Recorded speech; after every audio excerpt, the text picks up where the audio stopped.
नमस्कार, मेरा नाम है भीमसेन सिंह उज्ज्वल और मैं आपको सुना रहा हूँ अमृता प्रीतम की आत्मकथा रसीदी टिकट। आइए सुनते हैं उसका 15वां भाग, जिसका नाम है सिर्फ औरत। मैं औरत थी, चाहे बच्ची सी, और यह खौफ सा विरासत में पाया था कि दुनिया के भयानक जंगल में से मैं अकेली नहीं गुजर सकती, और शायद इसी भय में से अपने साथ के लिए मर्द के मुंह की कल्पना करना मेरी कल्पना का अंतिम साधन था। पर इस मर्द शब्द के मेरे अर्थ कहीं भी पढ़े, सुने या पहचाने हुए अर्थ नहीं थे। अंतर में कहीं जानती अवश्य थी, पर अपने आप को भी बता सकने की सामर्थ्य मुझ में नहीं थी। केवल एक विश्वास था कि देखूंगी तो पहचान लूंगी। पर कुछ मिलों तक कहीं भी कुछ दिखाई नहीं देता था, और इस प्रकार वर्षों के कोई 38 मील गुजर गए। मैं जब उसे पहली बार देखा तो मुझसे भी पहले मेरे मन ने उसे पहचान लिया। उस समय मेरी आयु कोई 48 वर्ष की थी। यह कल्पना इतने वर्ष जीवित रही और इसके अर्थ में जीवित रहे, इस पर चकित हो सकती हूँ, पर हूँ नहीं, क्योंकि जान लिया है कि यह मेरे मैं की परिभाषा थी भी और है भी। मैं उन वर्षों में नहीं मिटी, इसलिए वह भी नहीं मिटी। यह नहीं कि कल्पना से शिकवा नहीं किया। उस आयु की कई कविताएं निरी शिकवा की हैं, जैसे तेरे लाखों अंबारों में से बताओ हमें क्या मिला, प्यार का एक ही तार मिला, वो भी इकहरा। पर यह इकहरा तार वर्षों के बीतते पर भी छीड़ नहीं हुआ। उसी तरह मुझे अपने में लपेटे हुए मेरी उम्र के साथ चलता रहा।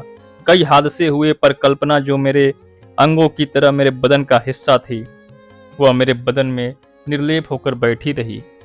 उसे कई वर्ष समाज ने भी समझाया और कई वर्ष मैंने स्वयं भी, पर उसने पलकें नहीं झपकाई।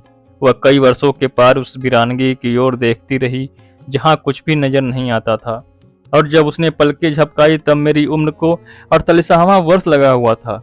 और तब मैंने जाना कि क्यों उसे उससे सब कुछ अलग या आधा या लगभग सा कुछ भी नहीं चाहिए था। यूं तो मेरे भीतर की औरत सदा मेरे भीतर के लेखक से दूसरे स्थान पर रही है। कई बार यहाँ तक कि मैं अपने भीतर की औरत का अपने आप को ध्यान दिलाती रही हूँ। सिर्फ लेखक का रूप सदा इतना उजागर होता है कि मेरी अपनी आंखों को जो भी अब उसकी अपनी पहचान मिली उसी से मिलती है। पर जिंदगी में 3 वक्त ऐसे आए हैं, मैंने अपने अंदर की सिर्फ औरत को ही भरकर देखा है। उसका रूप इतना भरा पूरा था कि मेरे अंदर के लेखक का अस्तित्व मेरे ध्यान से विस्मृत हो गया, और वहां उस समय कोई थोड़ी सी खाली जगह नहीं थी जो उसकी याद दिलाती। यह याद केवल अब कर सकती हूँ वर्षों की दूरी पर खड़े होकर। पहला वक्त तब देखा था जब मेरी उम्र 25 वर्ष की थी। मेरे कोई बच्चा नहीं था और मुझे प्रायः रात को एक बच्चे का स्वप्न आया करता था। एक छोटा सा चेहरा बड़े तरासे हुए नफ्स सीधा टुकुर टुकुर मेरी ओर देखता हुआ, और कई बार यही स्वप्न देखने के कारण मुझे उस बच्चे के चेहरे की पक्की पहचान हो गई थी।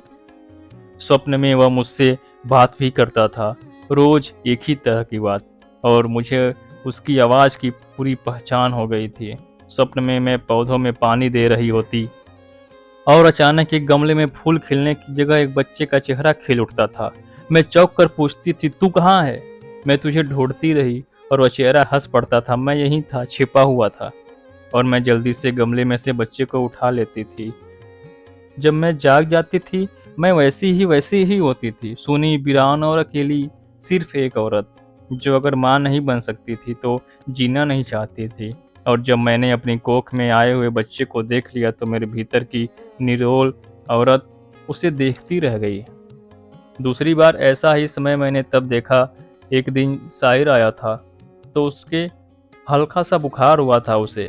उसके गले में दर्द था, खांस सी भी आ रही थी, सांस खिंचा सा था।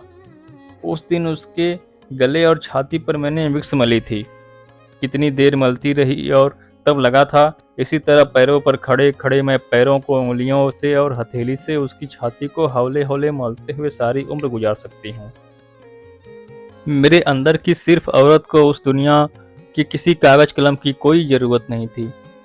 और तीसरी बार यह सिर्फ औरत मैंने तब देखी थी जब अपने स्टूडियो में बैठे हुए यमरोज ने अपना पतला सा ब्रश अपने कागज के से उठाकर उसे एक बार रंग में डुबोया था और फिर उठाकर उस ब्रश से मेरे माथे पर बिंदी लगा दी थी।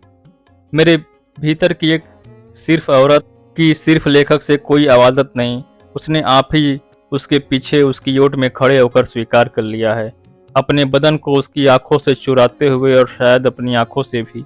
और जब तक 3 बार उसने अगली जगह पर आना चाहा था, मेरे भीतर के सिर्फ लेखक ने पीछे हटकर उसके सिर्फ जगह खाली कर दी थी। साहिर से भी मेरी और इमरोज की मुलाकात हुई थी। पहली मुलाकात में वह बहुत उदास था। हम तीनों ने एक ही मेज पर जो कुछ पिया, उसके खाली गिलास हमारे आने के बाद भी कुछ देर तक उसकी मेज पर पड़े रहे। उस रात को उसने नज्म लिखी थी, मेरे साथी खाली जाम, तुम आबाद घरों के वासी, हम हैं आवारा बदनाम।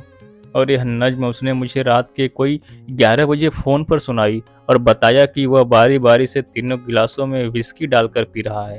पर बम्बई में दूसरी मुलाकात के समय इमरोज को बुखार चढ़ा हुआ था।